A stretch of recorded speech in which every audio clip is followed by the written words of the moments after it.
Sumatera Utara hari ini sore kembali menjumpai Anda untuk edisi Sabtu 30 September 2023. Kali ini bersama kami, saya Lukman Hakim Storus. Dan saya Udrandari Olinka. Sejumlah informasi menarik telah disiapkan oleh tim redaksi kami. Berikut berita selengkapnya.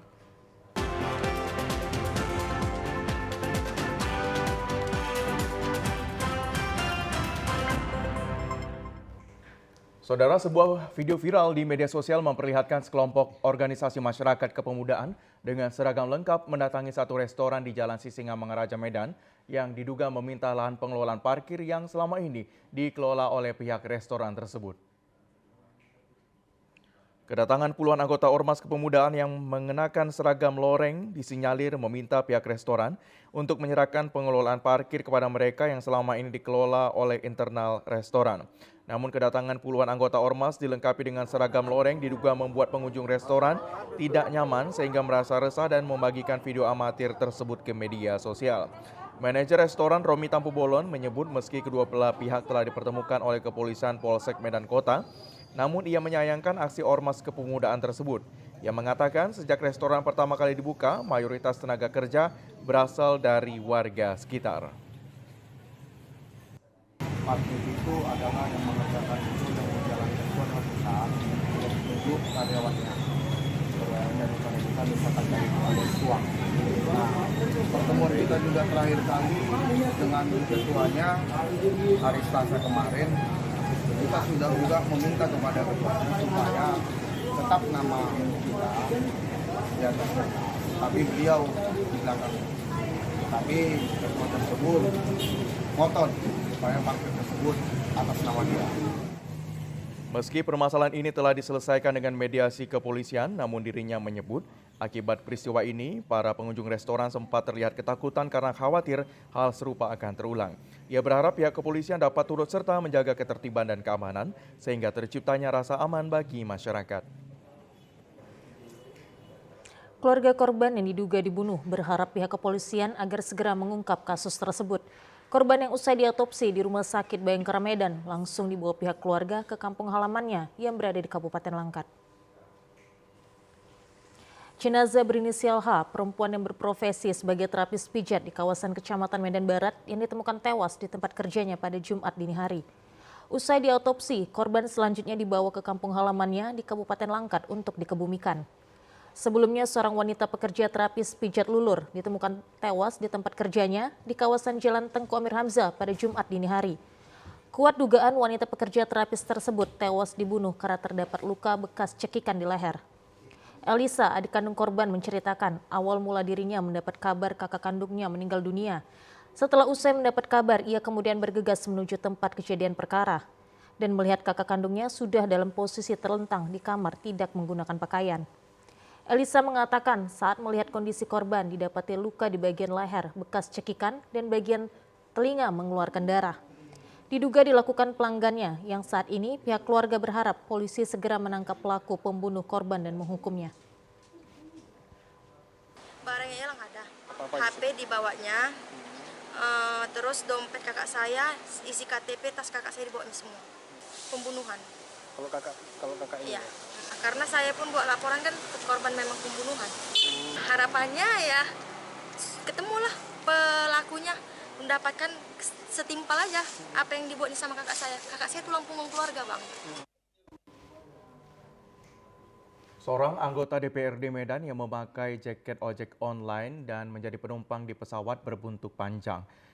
Pasalnya, anggota Dewan bernama Erwin Sihaan tersebut dilaporkan ke sejumlah masyarakat ke Badan Kehormatan Daerah atau BKD Medan. Viral di media sosial, sebuah video aksi seorang pria memakai jaket ojek online naik pesawat. Dalam video tersebut terlihat seorang pria sedang merekam pembicaraan antara seorang pramugari dengan pria berjaket ojol. Terlihat pramugari heran melihat pria berbaju ojol sambil membawa pesanan bakpia. Lalu pria yang berjaket ojol diketahui merupakan anggota DPRD Medan Erwin Sihaan memperlihatkan boarding pesawatnya. Buntut dari viralnya video tersebut, sejumlah warga Medan mengaku keberatan atas viralnya video Erwin Sihaan yang menggunakan jaket ojol. Mereka pun datang untuk menemui Badan Kehormatan Daerah atau BKD dan Ketua DPRD Medan Hashim untuk membahas video yang viral tersebut. Kedua orang warga Medan ini pun menyampaikan beberapa hal yang dianggap mereka anggota DPRD Medan ini diduga sudah menyalahi aturan. Salah satunya adalah Erwin sudah menyalahi fasilitas yang digunakan, di mana Erwin ke Yogyakarta untuk kebutuhan tugas dan dengan biaya dari DPRD Medan. Namun dalam video tersebut ia malah menyatakan dirinya seorang ojek online yang mau mengantar bakpia. Dalam hal ini kan anggota DPRD seharusnya tidak melalaikan tugasnya sebagai anggota DPRD Kota Medan yang saat ini memang sedang dilanda isu-isu yang urgenitas, diantaranya ketahanan pangan dan ekonomi. Ketahanan ekonomi yang kurang stabil di Kota Medan. Jadi kita berupaya mengadukan kode pelanggaran etik yang dilakukan anggota DPRD Erwin Siahaan. Para petani padi sawah di Gunung Sitole, Idenoi meminta pemerintah memberikan bantuan subsidi pestisida untuk mencegah terjadinya hama penyakit pada masa tanam padi di daerah tersebut. Saat ini para petani dari seluruh wilayah di kota Gunung Sitoli sedang menyelesaikan masa panen dengan menghasilkan gabah kering dengan jumlah yang melebihi hasil produksi periode tanam sebelumnya. Selain itu, petani mempersiapkan benih padi yang nantinya disemaikan pada periode tanam Oktober 2023 ke Februari 2024. Selama ini petani daerah Nias hanya mendapatkan bantuan pupuk subsidi dari pemerintah dengan takaran pemanfaatan pada tanaman padi yang dipandu oleh penyuluh pertanian lapangan. Namun petani masih memiliki keterbatasan untuk memperoleh pegadaian jenis obat lainnya seperti pestisida yang dibutuhkan tanaman pada masa awal pasca tanam. Karena harga di pasaran yang bervariasi dan sulit dijangkau petani, akibatnya banyak tanaman padi diserang hama, wereng, penggereng batang, dan daun. Untuk mencegah terulangnya permasalahan yang pernah dialami tersebut, petani meminta perhatian pemerintah untuk menambah subsidi pada sektor pertanian, yakni jenis pestisida, agar petani dapat lebih mudah menjangkau harga dengan pupuk bersubsidi selama ini. Saya supaya lebih diperhatikan lagi kelompok enotano ini, Pak. Kalau yang di atas bahagia. Kami mohon nantinya supaya dikasih sebelum panen, disediakan sebelum menanam, disediakan obat-obatan, obat sebelum menanam itu supaya jangan sampai kena wereng. Karena 1-2 minggu sebelum dikasih dibawa nanti ditanam sudah ada wereng. Jadi sebelum itu dibasmi, Pak. Dengan adanya pestisida subsidi, sektor pertanian yang dikeluhkan petani untuk mencegah tanaman padi sawah dari gagal panen yang menghasilkan produksi gabah kering yang nantinya mampu menyumbang kebutuhan pangan beras bagi seluruh warga daerah Nias, sehingga para petani terhindar dari harga beras yang salah satunya jenis kebutuhan pokok yang terus naik saat ini. Kami masih memiliki beragam informasi aktual lainnya. Tetaplah bersama kami di Sumatera Utara hari ini sore.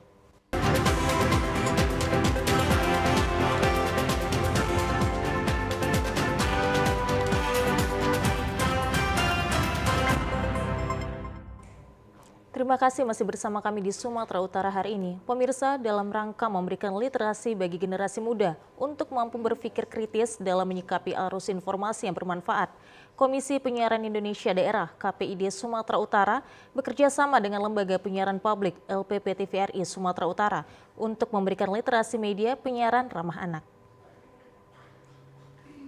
Mewujudkan program literasi media ramah anak, KPID Sumatera Utara bersama LPP TVRI Sumatera Utara pagi tadi mengunjungi Sekolah Dasar Muhammadiyah 02 dan SLTP Muhammadiyah 57 di Jalan Mustafa Medan. Hadir sekaligus sebagai narasumber Ketua KPID Sumatera Utara, Anggia Ramadan, Kepala Stasiun TVRI Sumatera Utara, Tahrizal, Dosen Psikolog USU, Tarmidi, dan Koordinator Bidang Kelembagaan KPID, Dearlina Sinaga. Kehadiran rombongan disambut pimpinan cabang Muhammadiyah, para guru, orang tua, dan murid. Ketua KPID Sumatera Utara, Anggia Ramadan menyampaikan, penting bagi KPI hadir di sekolah-sekolah karena tugas dan fungsi KPI untuk menjaga mata dan telinga anak-anak dan para orang tua. Oleh karena itu KPI sangat berkepentingan bagaimana tontonan yang ada di lembaga penyiaran adalah tontonan yang mendidik. Hal ini perlu dilakukan karena saat ini banyak lembaga penyiaran yang menayangkan tontonan yang tidak berkualitas namun mengutamakan banyaknya penonton. Dengan literasi media ini, Anggia berharap para anak-anak dan orang tua dapat lebih cerdas dan selektif dalam memilih tontonan yang mengedukasi dan bermanfaat. kita melihat fenomena yang terjadi, banyak kasus pembulian, kemudian juga kekerasan terhadap anak, kemudian juga fenomena premanisme yang dilakukan oleh anak-anak. Saya pikir penting ya kita melakukan literasi media karena pengaruh akibat perbuatan-perbuatan negatif ini kan banyak dipengaruhi oleh media. Khususnya media penyiaran berperan penting bagaimana memberikan edukasi, memberikan informasi yang mendidik supaya perihal perilaku buruk yang dilakukan atau perilaku negatif yang dilakukan anak kecil itu bisa kita kurangin atau bisa kita sampaikan lah begitu. Ahli psikolog USU Tarmidi menjelaskan pentingnya literasi media karena anak-anak dan remaja memiliki kekuatan yang rendah dalam memilih, menyeleksi, mengolah, dan menganalisa informasi dan berita. Ya, ini penting sekali karena gini ya, ketika anak-anak ini kan lingkungan sosialnya penting sekali mendukung. Kalau anak-anak ini nggak dikasih secara bagaimana literasi yang betul, ini bisa mempengaruhi perkembangannya gitu ya. Perkembangannya contohnya apa? Dia nggak tahu harus apa istilahnya. Dia nggak punya social skill nanti. Kalau dia terlalu banyak dengan gadgetnya, jadi nggak interaksi dengan kawan-kawannya, mungkin begitu. Yang jelas sebenarnya gini, perkembangan itu nggak bisa kita pungkiri. Memang itu udah kejadian, udah terjadi, dan kita sebenarnya nggak bisa mundur ya. Artinya yang perlu kita lakukan adalah untuk anak-anak ini terutama adalah mendidiknya, mengasih tahu gimana caranya. Ya kegiatan-kegiatan ini sebenarnya penting supaya anak sadar. Kadang-kadang selama ini kan anak nggak tahu mana yang betul, mana yang salah. Kalau sosial media terutama ini kan filternya nggak ada, seperti saya bilang tadi, filternya nggak ada. Jadi yang bisa memfilternya siapa? Ya orang tua sebenarnya dan guru yang paling bisa. Orang dewasa yang dianggap punya kapasitas untuk mengontrol tadi itu. Kepala Stasiun LPP TVRI Sumatera Utara, Tahrizal menyampaikan LPP TVRI sebagai lembaga penyiaran publik yang banyak menyiarkan tontonan khusus ramah anak. Di antaranya Anak Indonesia di program siaran nasional dan Dai Cilik untuk program siaran daerah Sumatera Utara. Tahrizal juga menjelaskan TVRI Sumatera Utara sebagai lembaga edukasi terbuka bagi yang ingin mengetahui dan menggali minat bakat di bidang multimedia. Memperingati Maulid Nabi Muhammad SAW pada 12 Rabiul Awal 1445 Hijriah, wartawan Serikat Media Cyber Indonesia atau SMSI Mandailing Natal membagikan beras dan Al-Quran kepada warga kurang mampu dan anak yatim piatu. Usai melaksanakan sholat Jumat, sejumlah wartawan yang tergabung dengan Serikat Media Cyber Indonesia Mandailing Natal membagikan 1 ton beras kualitas premium ukuran 10 kg kepada masyarakat miskin dan anak yatim di Kota Penyambungan Mandailing Natal. Selain beras, SMSI juga memberikan bantuan Al-Quran dan nasi kotak ke ratusan jemaah masjid usai melaksanakan sholat Jumat. Pembagian nasi kotak ini dilakukan di 2 masjid yakni Masjid Raya Penyambungan dan Masjid Agung Nur Ala Nur. Penyerahan bantuan beras dan Al-Quran dilakukan dengan mendatangi satu persatu rumah warga miskin dan anak yatim. Rangkaian kegiatan ini dalam rangka merayakan Maulid Nabi Muhammad SAW 1445 Hijriah. Bantuan yang disalurkan oleh wartawan diharapkan dapat bermanfaat serta membantu meringankan kebutuhan para anak-anak yatim dan duafa. Rangkaian HUT SMSI Madinah yang ke-1 serta memperingati Hari Maulid Nabi besar Muhammad SAW, kita telah menyalurkan 1 ton beras dan Al-Quran kepada masyarakat, terutama kepada anak yatim, jompo dan duafa. Harapan kita untuk kedepannya semoga SMSI tetap bisa memberikan manfaat kepada masyarakat Madinah. Terima kasih. Kegiatan ini merupakan inisiatif para wartawan untuk saling berbagi dan mengharapkan keberkahan. Aksi sosial kepedulian wartawan ini disambut antusias warga dan jemaah masjid. PLN Unit Induk Distribusi UID Sumatera Utara terus meningkatkan pelayanan kepada pelanggan dengan menggantikan meteran listrik konvensional dengan Smart Meter Advanced Metering Infrastructure (EMI). Di unit layanan pelanggan Helvetia dan unit layanan pelanggan Medan Selatan sebanyak 12.110 pelanggan. Transformasi digital yang dilakukan PLN ini telah dilengkapi dengan sistem komunikasi digital yang canggih. Smart Meter EMI merupakan terobosan PLN dalam mengembangkan teknologi Internet of Things pada infrastruktur kelistrikan agar pelanggan semakin menikmati layanan PLN. Petugas di lapangan Dedi Enfrandri Bangun mengatakan, Smart Meter EMI merupakan salah satu transformasi digital yang dilakukan PLN. Inovasi ini bertujuan untuk meningkatkan pelayanan kepada pelanggan. Selain itu, Smart Meter EMI dilakukan secara gratis. Dengan kehadiran EMI, pelanggan dapat mengetahui jumlah pemakaian listrik secara real time. Sistem komunikasi digital ini membuat hasil baca meter menjadi lebih akurat. Ia juga menambahkan PLN akan terus mendorong percepatan pemasangan Smart Meter EMI hingga 44.499 pelanggan tahap 1 ini dapat realisasi dengan baik, sehingga pelanggan PLN dapat menikmati transformasi secara langsung. Penggantian Smart Meter EMI ini akan dilakukan secara bertahap hingga tercapai 100% pelanggan di PLN UID Sumut. Selain hasil baca meter yang lebih akurat dan pemakaian energi listrik yang dapat diketahui secara real time, keunggulan Smart Meter EMI dapat mendeteksi pemadaman dan gangguan sehingga lebih cepat teratasi. Ini kendala yang paling sering kita hadapi ULP Tia dalam penggantian KW meter tersebut karena pelanggan kita takut akan penipuan. Bapak Ibu pelanggan kami yang sayangi, kami pastikan semua petugas yang kami kirimkan ke lapangan sudah memiliki surat tugas, kartu pengenal, dan dilengkapi dengan alat pelindung diri. Dan kami pastikan program ini adalah gratis. Kami meminta dan menghimbau kepada semua pelanggan kami untuk dapat memajukan penggantian KWH meter AMI ini sehingga peningkatan PLN lebih baik lagi. Petugas di lapangan harus mengutamakan kesehatan dan keselamatan kerja dalam melakukan penggantian Smart Meter EMI. PLN berharap masyarakat bisa bekerja sama untuk penggantian meteran digital yang tidak dikenakan biaya atau gratis untuk pemasangan Smart Meter EMI. Dan berikut kami akan sampaikan berita yang telah kami rangkum dalam segmen Pilihan Rakyat.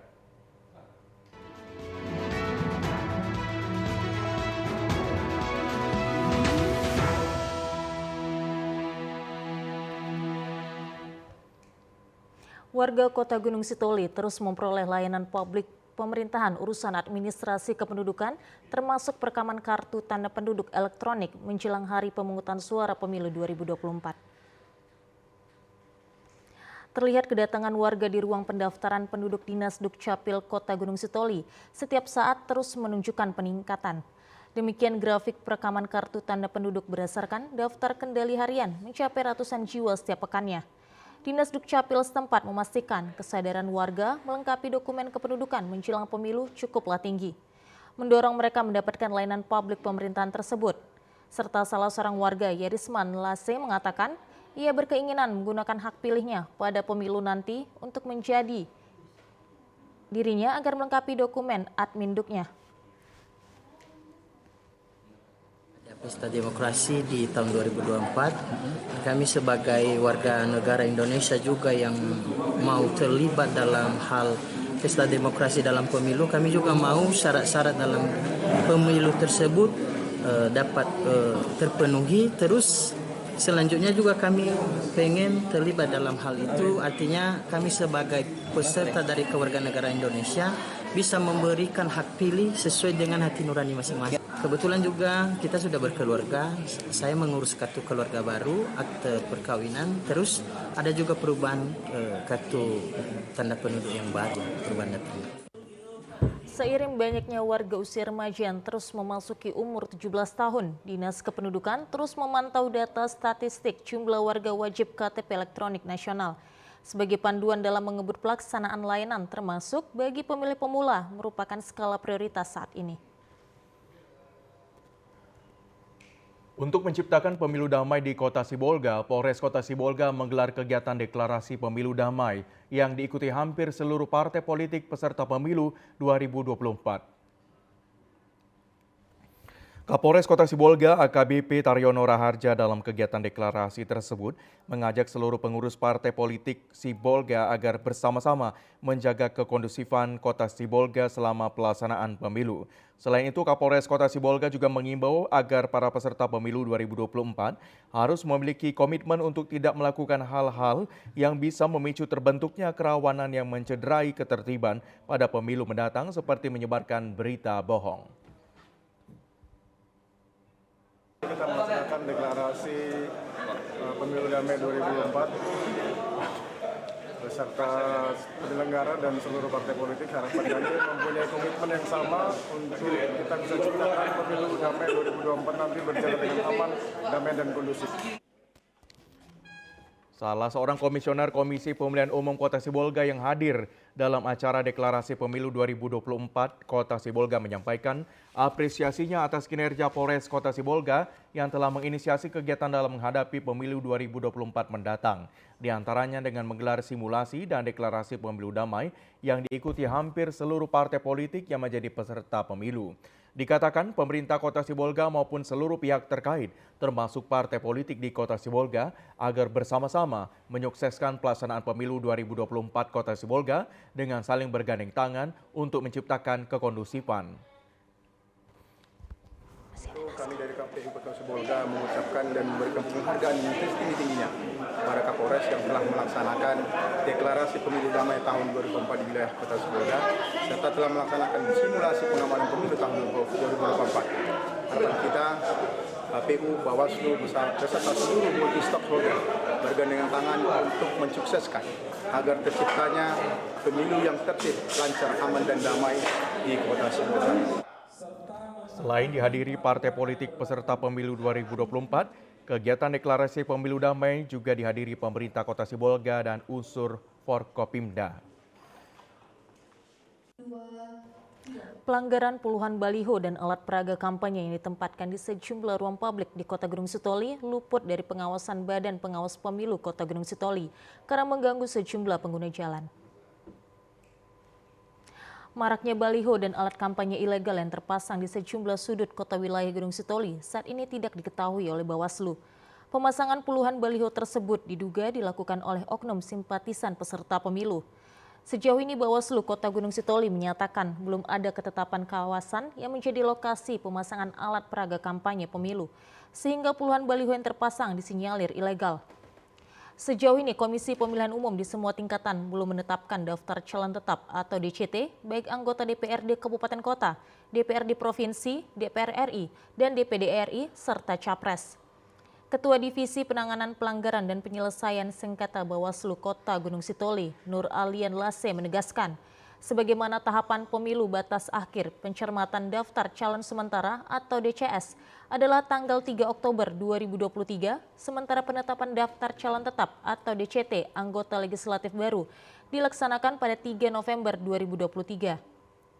Terkait maraknya baliho dan alat peraga kampanye yang diduga tidak menyesuaikan ketentuan, Bawaslu Gunung Sitoli sejauh ini hanya memberikan himbauan dan pencegahan agar tidak terjadi pelanggaran pemilu di daerah tersebut.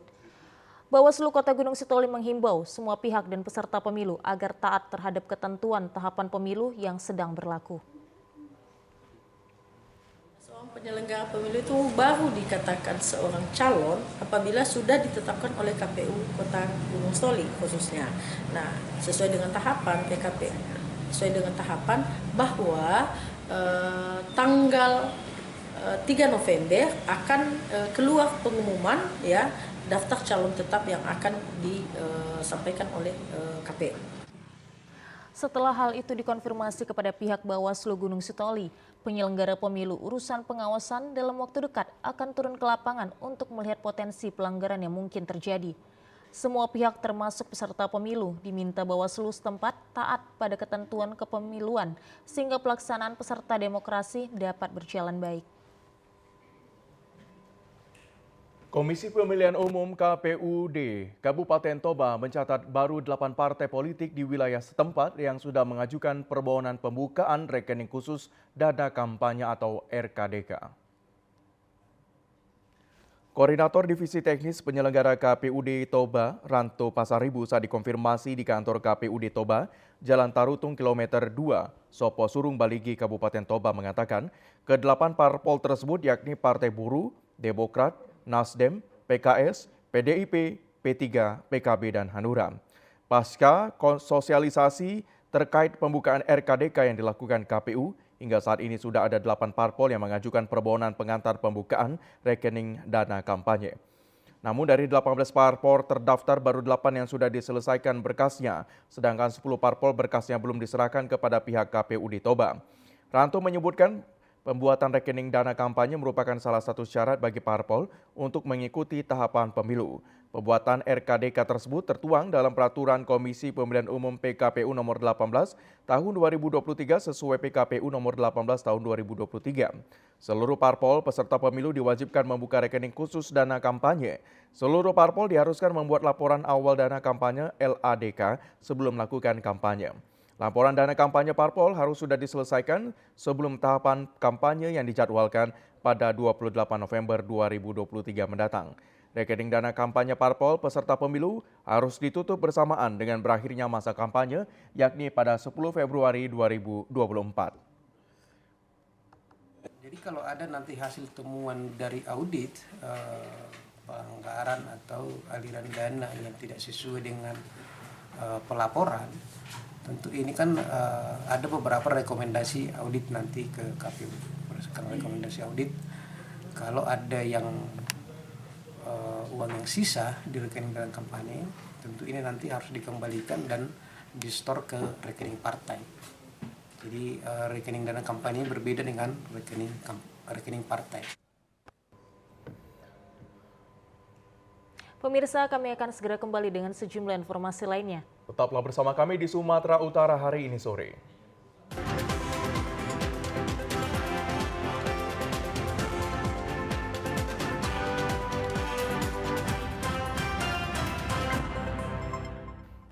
Selamat sore dan selamat bergabung bagi Anda yang baru saja menyaksikan Sumatera Utara hari ini sore. Saudara, pemerintah Kabupaten Toba dalam upaya meningkatkan kunjungan para wisata di daerahnya dengan menggelar berbagai event bertaraf nasional dan internasional. Salah satunya dengan menggelar Toba Bike Week 2023 yang diikuti para bikers dari berbagai daerah di Indonesia dan mancanegara dilepas oleh Sekretaris Daerah Toba bersama Kapolres Toba di halaman kantor Bupati Toba pagi tadi. Sekretaris Daerah Toba Agus Sitorus mengatakan, Danau Toba salah satu destinasi pariwisata super prioritas memiliki keunikan tersendiri. Dengan keunikannya saat ini banyak orang melirik Danau Toba sebagai destinasi pariwisata. Maka Pemkab Toba saat ini sedang gencar-gencarnya melakukan berbagai event untuk mempromosikan wisata Danau Toba. Agus juga mengatakan tujuan kegiatan Toba Bike Week salah satunya diharapkan dapat mempromosikan wisata Danau Toba sehingga kunjungan wisata dapat meningkat dan membangkitkan perekonomian bagi masyarakat sekitar Danau Toba. Dukung pelaksanaan event ini karena ini akan mendukung terhadap Kabupaten Toba untuk peningkatan kepariwisataan agar daerah kita ini bisa lebih dikenal di mancanegara ataupun di Nusantara, terkhusus juga Sumatera Utara, karena Kabupaten Toba salah satu DPSPI yang sudah ditetapkan secara nasional menjadi super prioritas.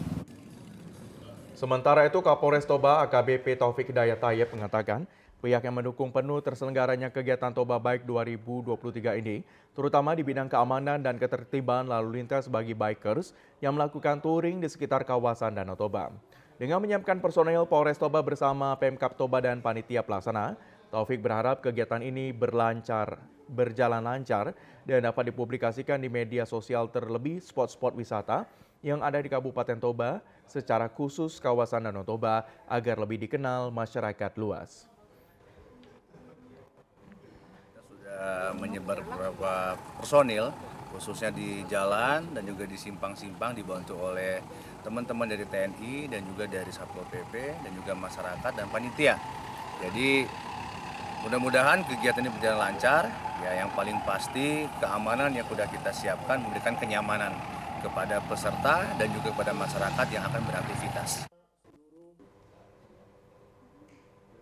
PSMS Medan akan menjamu PSDS Deli Serdang dalam laga lanjutan kompetisi Liga 2 2023-2024. Laga yang akan dihelat di Stadion Teladan Medan pada Minggu sore ini diprediksi akan berlangsung sengit mengingat kedua tim sama-sama mengincar raihan poin penuh. Menjalani laga dengan tren yang tidak cukup baik dalam dua laga sebelumnya yang menghadapi Sada Sumut FC dan Persiraja Banda Aceh tidak membuat PSMS Medan kehilangan motivasi kemenangan yang akan menyambut tamu seprovinsinya PSDS Deli Serdang di Stadion Teladan Medan pada Minggu sore besok. Anak-anak Ayam Kinantan diprediksi akan tampil impresif karena dalam dua laga terakhir PSMS Medan hanya mampu meraih 2 poin. Dengan dua hasil seri menghadapi Sada Sumut FC di Stadion Baharudin Lubuk Pakam dan Persiraja Banda Aceh di Stadion Teladan Medan. Dengan raihan 2 poin ini membuat PSMS Medan hanya bertengger di posisi terakhir klasemen sementara Grup A.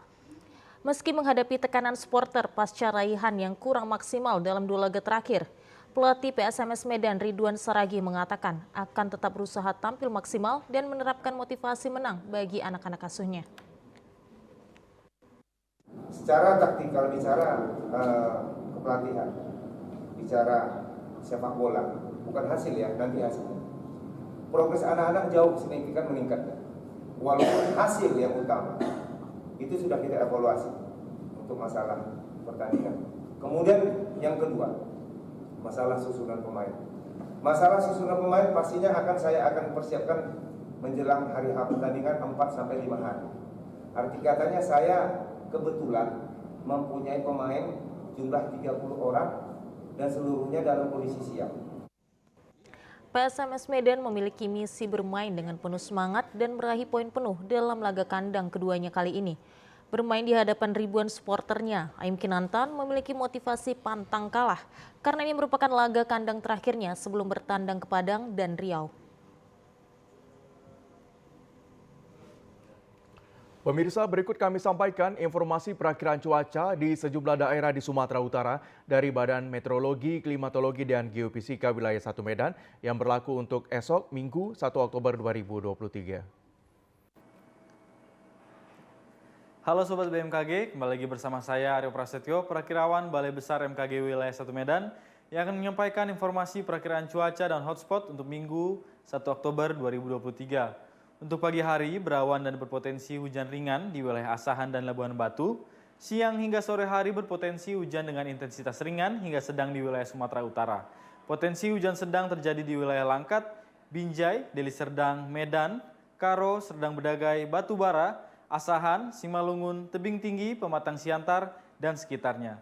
Untuk malam hari berpotensi hujan dengan intensitas ringan hingga lebat di wilayah Sumatera Utara, dengan hujan lebat berpotensi terjadi di wilayah Langkat, Binjai, Deli Serdang, Medan, Serdang Bedagai, Batubara, Simalungun, Tebing Tinggi, dan sekitarnya.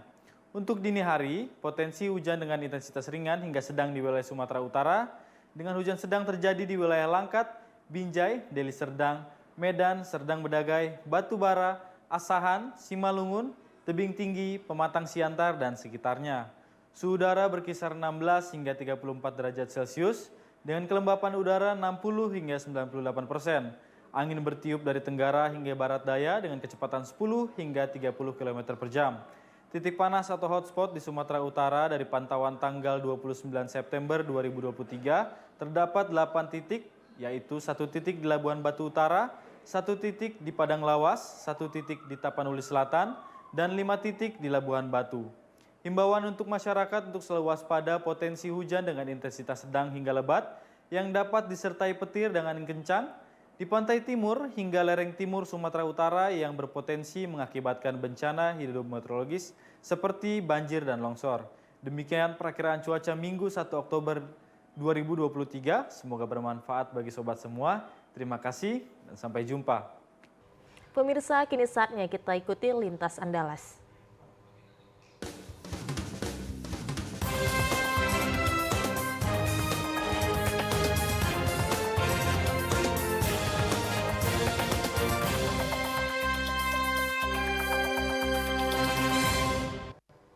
Ya saudara, pada musim kemarau, sebagian petani beralih menanam buah naga. Menurut mereka, buah naga dapat bertahan di musim kemarau karena tidak terlalu banyak membutuhkan air.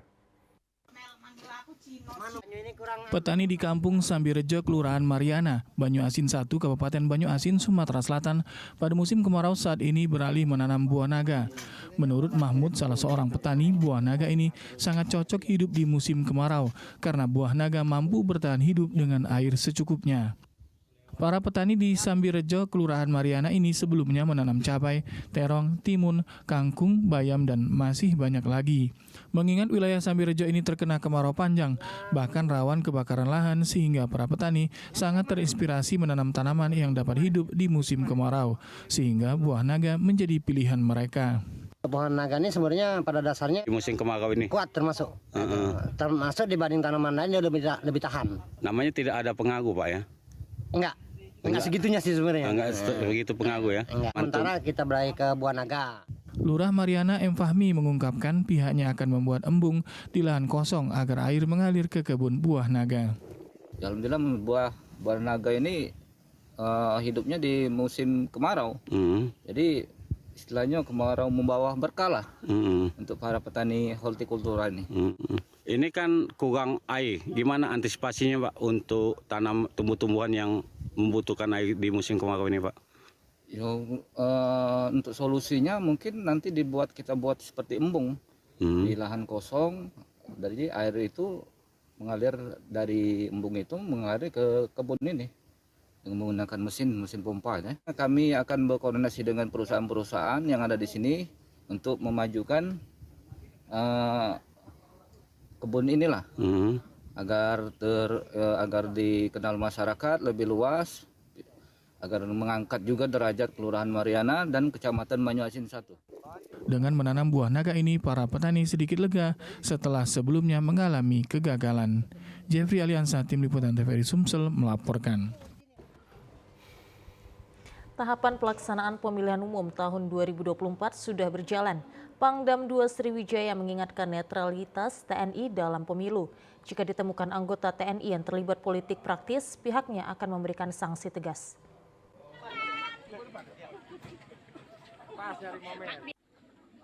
Panglima Kodam 2 Sriwijaya, Maijen TNI Yanuar Adil mengingatkan anggotanya soal netralitas TNI dalam ajang pesta demokrasi 5 tahunan, baik pemilihan calon legislatif maupun pemilihan presiden. Menurut Pangdam, netralitas TNI sama dengan anggota Polri, yakni tidak boleh memihak dan mendukung salah satu partai politik ataupun calon yang akan maju dalam pemilu 2024 ini. Disinggung ancaman dan sanksi bagi anggota TNI yang terlibat dalam politik praktis. Pangdam Sriwijaya memastikan tidak akan tinggal diam dan akan bertindak tegas. Hanya saja sanksi yang akan dijatuhkan akan disesuaikan dengan bentuk pelanggaran yang dilakukan anggotanya. Berbeda dengan anggota yang terlibat narkoba dengan sanksi langsung dipecat. Ini kalau ada pelanggaran, boleh dilaporkan. Contohnya ada kegiatan pemakaian sarana prasarana, laporkan. Nah, tentunya akan diusut ditindak sesuai dengan aturan hukum yang berlaku. Ya kan? Tapi kalau narkoba, saya pastikan pecat. Itu bisa saya pastikan kalau narkoba. Tapi kalau pelanggaran, ya menggunakan sarana prasarana atau atribut TNI, tolong dilaporkan, kita akan tindak sesuai dengan aturan hukumnya. Walaupun pensiunan ya? Iya kan nggak boleh. Jelas-jelas dari Panglima TNI nggak boleh. Ya kan, nah, tolong disosialisasikan bahwa purnawirawan yang ikut dalam pemilu legislatif baik pileg maupun pilkada jangan menggunakan atribut TNI. Pangdam juga meminta awak media ikut menyosialisasikan agar purnawirawan TNI yang ikut dalam pemilu baik pileg maupun pilkada tidak menggunakan atribut TNI. Dari Lubuk Linggau, Ferry Setiawan, TVRI Sumatera Selatan melaporkan. Informasi terakhir di Sumatera Utara hari ini sore, Saudara, permohonan surat keterangan catatan kepolisian di Polres 4 Lawang meningkat. Meningkatnya pembuatan SKCK disebabkan pengumuman penerimaan ASN dan P3K dari pemerintah pusat.